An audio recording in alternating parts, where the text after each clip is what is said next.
Hello and welcome to Painless Universal Conversation with myself and Welsh. Today I'll be talking to Rura. Rura is based out in Nigeria, Lagos, and we'll be talking about chronic illness, pain, sickle cell anemia. She'll be telling me about her struggles and how she's overcome those pain from the love of her fathers. But most importantly, what I want to understand from Rura is that when you have a chronic illness, sometimes people forget there are other complications that come with chronic illness. Some of these complications could come from being married, the difficulties getting a job, or the difficulties of the chronic illness pain. Chronic illness come with other challenges such as if you might have other complication from liver problems or health problems. So you're dealing with your own chronic illness, which has in sickle cell anemia, but there are other challenges that they come with. She'll be telling us how she's navigated these difficulties. Most importantly, I'll be talking to her about the love she's been brought up with, and how she's found joy in everything she does. Meet Rura. Well, hello everyone, and welcome to Painless Universal Conversation with myself and Welsh. I have the amazing fighter, strong woman here, Wuraola. Okay. She's with me. She's going to talk to me. She's joining us all the way from Nigeria, and we're doing this episodes about sickle cell and the challenges brought about by living with sickle cell. Wura, how are you? I'm very well. I'm doing okay. And where are you joining me from in Nigeria? What part of I Nigeria am are you joining me from? from Lagos, Oh, Lagos, Nigeria, Surulere specifically. oh, lovely. Oh, nice, nice. And I really had to talk to you. I read your bio. I've seen my a good friend recommended yourself to me to talk to. Um, you are born with sickle cell, and I want you to tell me a little bit about your journey, your life journey, who you are, and your life journey of living with sickle cell. Okay. So, you know my name already. My name is Wuraola.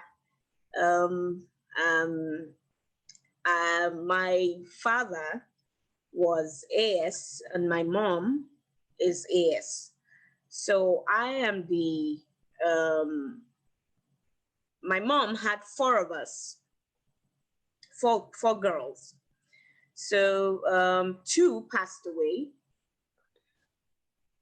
due to sickle cell complications while growing up, about the ages of between 2 years to 5 year old.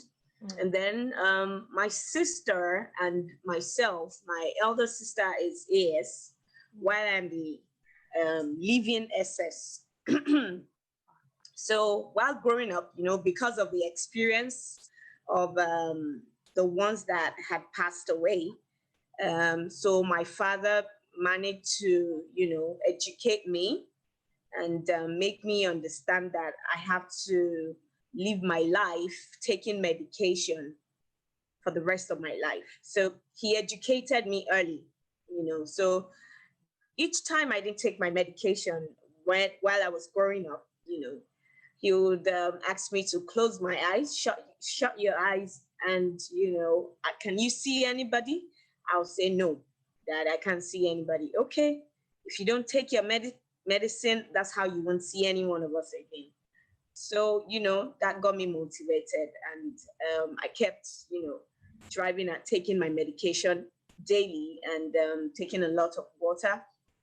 And then I lost my dad when I was about age 16, while I was still in the boarding. I went to a boarding house. That didn't deter me. It didn't take me back from not, achieving my education. My dad made sure of it, even though he visited me like every week, while in the school. Yeah. So he came with medication. He came with water. He came with enough provision, just to make me comfortable and so as not to fall ill, at the school in the boarding house. Because while growing up, she's always sickly now. She doesn't like to go out. She doesn't, sickle cell will make you change other people's plan. You guys would have planned, the family will plan a vacation, and then suddenly one is down with crisis, and then everybody's distracted, and then we can't go again, you know. So it kind of like made me feel like the odd one out, you know. But then my dad would tell me, come, it's not you, okay? It's what's in you. So don't get distracted. Don't feel depressed. Don't get dejected. Don't let people tell you otherwise, you know. Just stay firm. And I held on to that, you know. My education from the primary school, you know, from the elementary school, I had setbacks because I was, you know, different episodes of crisis. So I would skip classes, miss school, miss exams, you know. So I, it was kind of a slow learning for me, you understand. So my dad would always encourage me that it's not the end. If you don't do well now, you can do well later, you know. It got me motivated. So basically it was my dad that was my strength at that time. So when he passed away, it was, you know, a bit of depressing times for me, and I would cry.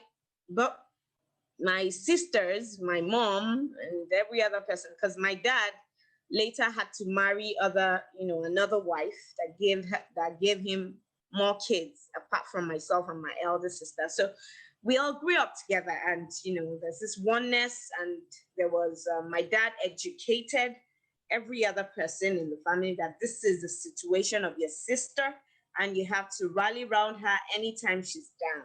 So that kept them motivated, you know. It kept them on track. You know, if I had crisis at any point in time, my elder sister would, you know, whatever she was doing, she would halt and then, you know, get me to the hospital and, you know, find a way through it. And I literally survived because I kept educating myself. I came online to Google, you know, find about, you know, what else could be done to prevent crisis, you know, my strength. I knew my strength, I knew my weaknesses, you know, so I stayed away from it. And I just tried to manage it with wisdom. It wasn't just me, you know, but with the help of the people around me, because that's because my dad already educated them, you know, prior to any crisis episodes. So it was only my mom that didn't know much, but you know, as time went on, she realized and you know, she got back on track. So after which, at about, okay, I think I was like 22, and then we all went for a family function. It was the beginning of the year, and I just keep quickly, you know, I just keep putting information in pieces, you know, let's just so that you can have a little bit about me. So we went for a family, you know, party. It was a new year. And then we were all there having, it was lunch. And then I just started feeling the urge to throw up, you know, and I went at my sister and she was like, what, you know, she whispered, what's wrong? I said, I don't know, but I just want to throw up, you know. And she took me out. We went, I threw up, I came back, and, you know, it kept repeating itself. And then at some point, I lost it. I couldn't stand again, you know, at the family gathering. And everybody was, what's wrong with Wura? What's happening? That was how I got to the hospital. And then when I got to the hospital, it was a case of ulcer. And then I was then educated that, okay, it's diclofenac that had caused the, you know, ulcer, and I should tread on, you know, this, that, you know. So it was, growing up was different experiences. And, you know, then I had educated people around me. And then I personally took it upon myself to educate myself. Yeah. Do you understand? So, because that's the major, it's the one key thing as sickle cell patients should know. You should educate yourself. You should know what your limits can carry, and you know, your weaknesses, your strength. You should know what is going on with other sickle cell outside, and you know. So that was basically how I grew up. So, one crisis episode led to more, broad explanation to myself, my family members. And then at the time I was going to get married, I got married to um, my husband. We attended the same boarding house, in the high school. So he knew a little bit about me, but he didn't know, how large and overwhelming sickle cell is, So I tried to educate him, and then he would go with me for appointments with my doctors, and then he would read about, sickle cell. So that was how we managed our marriage. So it was before I got pregnant. After I got married, I had series of miscarriages, and then it landed me to the hospital, crisis episodes and all. But, we stood firm and we were positive, So, and at the time I got pregnant, I was already feeling the pain, but I called you. You will know Oyinlola, Lola. I called her, we spoke over the phone, and then I told her, oh, I'm having this pain on my knee, and the both knee, I can't use the stairway. And she's like, oh, just go to the hospital. I think it's about to, I think your body is about to have a vascular necrosis, and I'm like, what's that? That's, oh, a friend of mine has, but I don't think that's mine. I don't think so. However, I will check. So we were meant to go on a family vacation about that January period, but one or two things happened, so we didn't go. And then my doctor told me to go for a scan, a bone scan, which I did, but I didn't get back to take the scan, the results to him, for him to have seen if it was a vascular necrosis or, something else. So I stayed on the medication that was given to me, the pain meds that was given to me. I stayed on it. I was taking it. So in between, I got pregnant. And then I started limping. And then my sisters were like, it wasn't like this. What's wrong?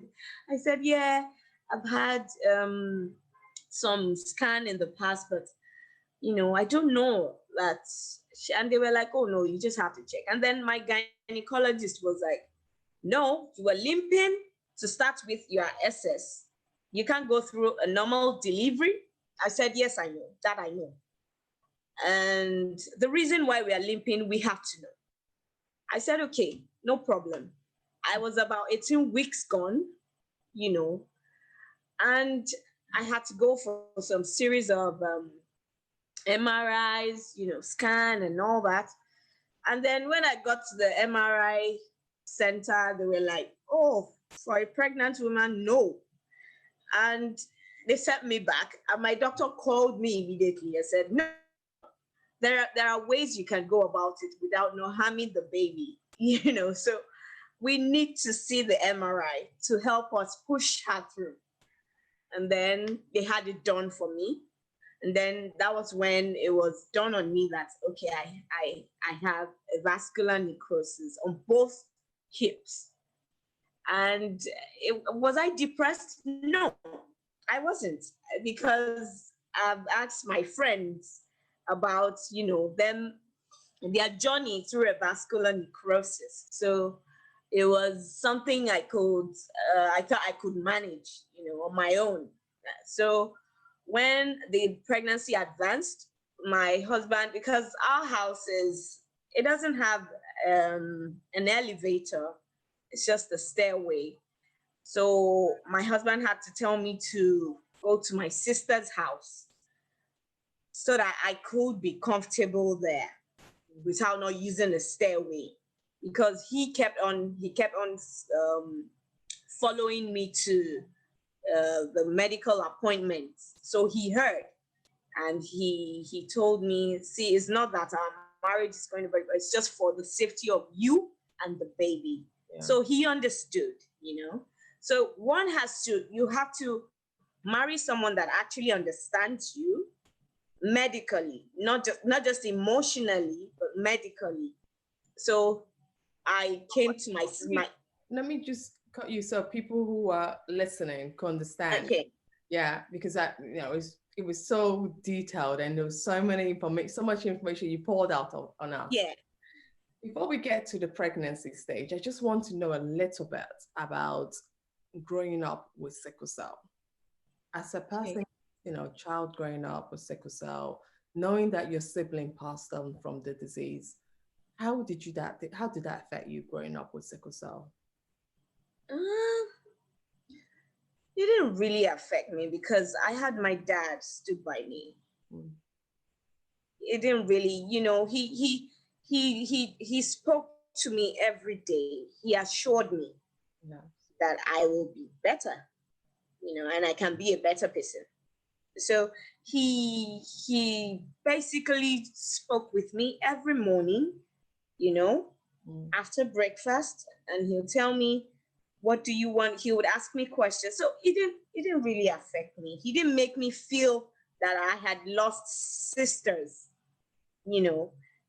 All he did was, yes, they are no more with us, but you shouldn't join them. You can stay with us.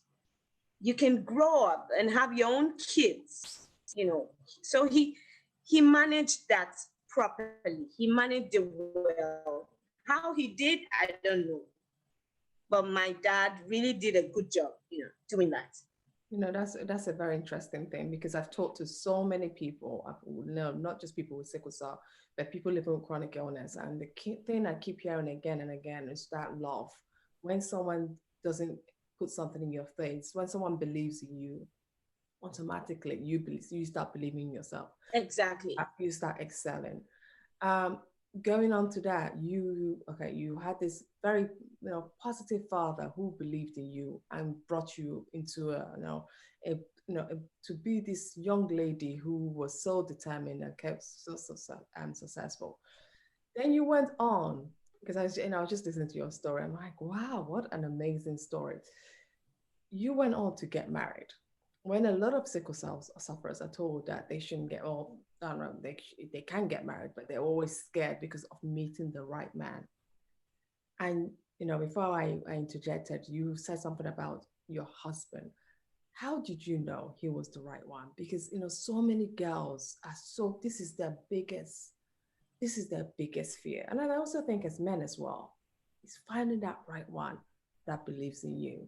How did you know that this is the right one? And what advice would you give to other girls out there, other men out there who are struggling because men or women have told them that, you know what, I just found out you're sickle cell, so I'm not getting married to you.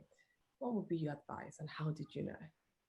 I strongly think that they should look out for someone that is open-minded, an open-minded person, that has love to throw around. I met doctors, that wanted to date me, but because I told them that I am sickle cell, they left. But it didn't deter me. It didn't. I think it's a thing of the mind. When you strongly believe, oh, this is what I want and I'm going to get it. And then don't feel dejected.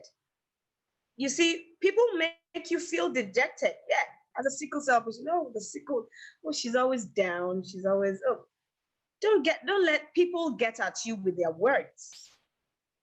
If words uttered out, without caution, it can break the other person. But don't let that happen to you. Don't let people break you down with their words. Stay firm and strong and keep believing in yourself. That yes, people say this, but I'm going to do it. I'll break that circle. I'm going to achieve my own goal. you know. So how did I know it was my husband? We went to, like I said, we went to the same boarding house, and he knew a bit of me, but he didn't really know the medical parts. We had our struggles in the marriage and all, but we came out strong. Yeah. He was open-minded and kept educating himself. Yeah. And he kept advocating for sickle cell patients. If you go to his page, you would, so sickle cell, she's doing this, running for so this and that. He helps them advertise, and it's the whole positive. So I just feel once you meet the right one, it's not hard. Yeah. It's not hard. And I love your answer where you say, love, that is really true. You just will You will know. Yeah, Yes. you will know. And one of the things I when I read your bio is the complication of living with a chronic illness. People think the problem is just the sickle cell, that it's just the pain that we go through. And I always say to people, because I'm sickle cell sufferer myself, I say to people, it's not just the pain. There are other issues around sickle cell. There are the issues of, meeting the right one, which we talked about right now. There are the issues of the education parts and the issue of having kids, or the complication from other illnesses that can develop from sickle cell. Like people go on to have kidney problems because of the drugs we're taking. People go on to have this muscular problem. Your one, how did you diagnose? How was it diagnosed? Because that was the story you were going to tell us, but I wanted to go back a little bit to understand that. But now we're on this subject, because this is something that worries a lot of sickle cell sufferers, is the other illness that comes with sickle cell. How did you manage it, and how was it diagnosed? I know you said that at 18 weeks pregnancy, that's when it started. Could you keep on and tell me that story? This is very fascinating. I want to learn. There's one thing I do for myself, since I try as much as possible to educate myself. Yeah. I try as much as possible to eat healthy. Eating healthy is key. I don't eat junk. They know me in the house. I don't eat cakes, even though I bake them. I eat more vegetables, And then I try as much as possible to meet the older ones, the older sickle cell patients. Like my husband's friend, he didn't even know. My husband didn't know, but his best friend, one of his best friends, the mom is a sickle cell. He didn't know. It was when I was pregnant, he knew. And then his friend was like, "Oh, my mom is sickle cell," but you wouldn't know. And then his mom encouraged me more, because she had, I think, 2 or 3 kids. And she told me, because I went there visiting and all, and she sat me down and told me, "See, I don't eat a lot of carbohydrates, rather I take more vegetables." So eating right is key. You should watch what you eat, what you drink. I don't take soda. You won't catch me with soda. You'd rather see me with water. So all that matters. You have to learn how to eat right. Know your limits, like I said, your weaknesses and your strength. Once you can identify those factors, I assume that you can come out strong. When I realize that I'm down, I tell my husband, you need to come home on time. I won't be able to do this. I won't be able to do that. I need to rest. And he says, "Oh, it's fine." It would help me do whatever I need to do. Currently, I'm still at my sister's house because of I told you I had surgeries last year, after having my daughter. Yeah, no, we were getting into that. We stopped where your daughter, you were pregnant, and 18 weeks, the doctor finally diagnosed it. So what happened? It was the vascular necrosis. And then, it told me to stay somewhere, don't go out. I'm used to not going out anyway. So come on. I'm always at home, back at home. Once I go to work, come back home, I don't go out. My sisters, they are the party type. I know they like to club, they like to party. They want to carry me along. And I tell them, you know what? You guys have fun. Have all the fun on my behalf. I'm fine. Because once it's 10 p.m., I just want to sleep. Yeah. It's just me. It's something I'm used to. It's a routine. I just want to sleep. I just want to rest. I'll push everything aside and give myself that rest. It's important to rest as a sickle cell patient. You need to rest, you know? So, and once the doctor said that I should stop going out and I have to like be on a walking aid, I'm like, okay, no problem. Is that what it takes? No problem. My mom had to move in. I had to move to my sister's house. My mom had to move in, you know, and they both helped me.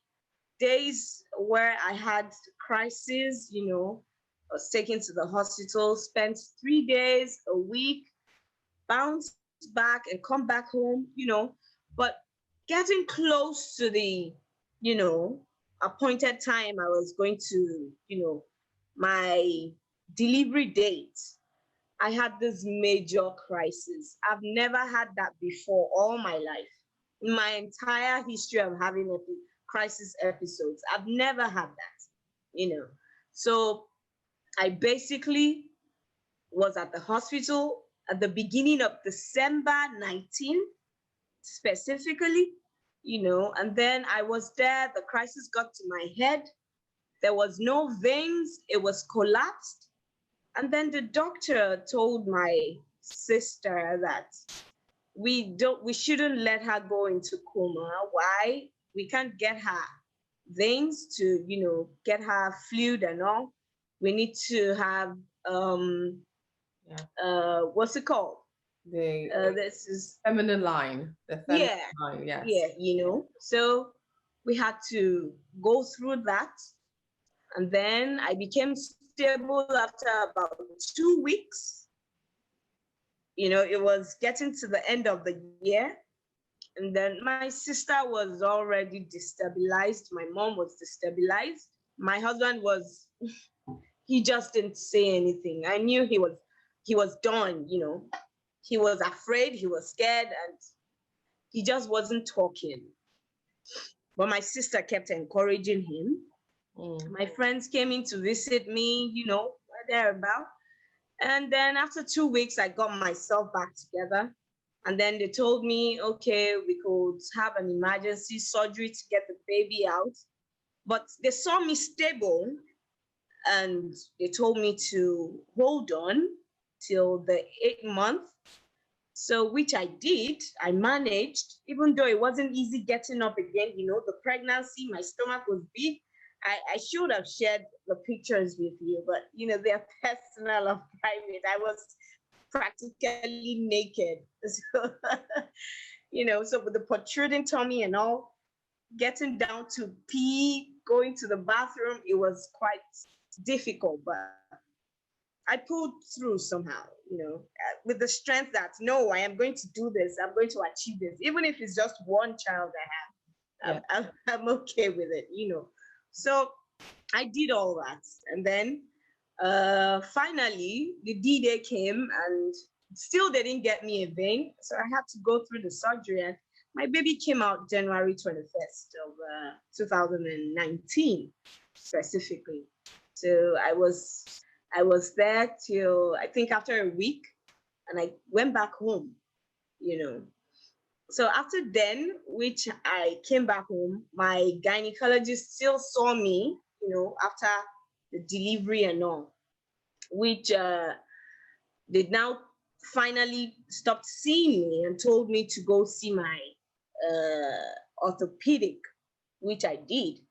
So when they saw me, they told me it was after 3 months that they could do anything for me. So I went back home, you know, spent time with my daughter. Yeah, I was breastfeeding her and at the same time giving her formula, which the doctors advised so that it won't overwhelm me since I have a pain I am, you know, trying to manage. So, which I did. Then after the third month, we still came together, and then we went for the first surgery in May. The vascular necrosis. I had the hip replaced in May 19th. And then I left the hospital, I think after 3 days. The doctor, he didn't take it lightly with me. He was like, oh, you have a daughter to take care of. Go home. Wow. So I think it was about the third day they brought me out of the bed, and I had to walk, with a walking aid though, on my own, which I had people around me. So which I did. So it wasn't easy getting back on my feet because the right leg was really damaged. So it took him to screw and Yeah. put in something there. So it was quite was it depressing? No, no, it was so uncomfortable. But I mean, we passed through. It was uncomfortable. So it was after then I started the therapy, which I started working properly. And then I didn't have issues with the first surgery at all. And the second surgery, it was done in October, and then I had a bit of it was stated in the during the surgery that there was a nerve damage, you know, during the surgery. So it was more or less like I was going to get paralyzed, and that even depressed me. The second surgery was, oh no, no, no. It was something I don't like to remember the second surgery I could imagine. because it was going through that. It was really hard on me. The second Yeah. one was hard on me, So I almost got paralyzed, but I just said to myself, no, you have a daughter to take care of, and you have a husband at home. Your sisters are back at home. They need you back on your feet. So I tried my best. In fact, I had a confrontation with the doctor. I told him I was going to sue him, and he said that his annoyance with me is that I know so much. I said I have been living with this for the past 3 decades and more, and you expect me not to know anything about me? Come on. I will know something about me. You can't tell me not to speak. Yeah. We didn't go through this during the first surgery. Why is it happening during the second one? This is hard on me. And my mom was there, my sisters were there, and they know me that I will stand for what I stand for. I will speak. Even if it takes me the last breath, I will speak. I'll tell you this is not what it is, you know. And then he got the message and he said, oh, no problem. We'll do this, we'll do this. And, they went through the procedure. And yes, I'm still having tinglings. I still limp a bit. They told me with time, gradually, it will heal completely since it's a nerve damage. Yes. That there's nothing I can do. I should exercise, often, eat healthy as always, and then drink a lot of water. So that's how I've been coping. Yeah. Honestly, I really admire your strengths. And how is your daughter? How are you coping with your daughter and going through this challenge? She's a handful. I'm coping well with the help of my mom, Yes. my sister, Yeah. and my husband. I'm coping well. Oh, I'm managing everything. now, a final message of hope, people who are thinking of having children while living with sickle cell, and in case they go through this kind of complication, what would your message of hope would be to them? My message to them is believe in yourself first. Believe in yourself. Do the right things. Eat right. Take a lot of rest. Don't have a negative energy. That negative energy can pull you back. And then watch out for the love, the one that will throw his love at you. You will get there. That's wonderful. Oh, wow. Thank you so much for your time. I really I hope I've been able to answer all your questions. you have. You've really answered it, and I'm really happy that you took your time out to talk to me today. Thank you so much. Thank you. Thank you for having me. Thank you.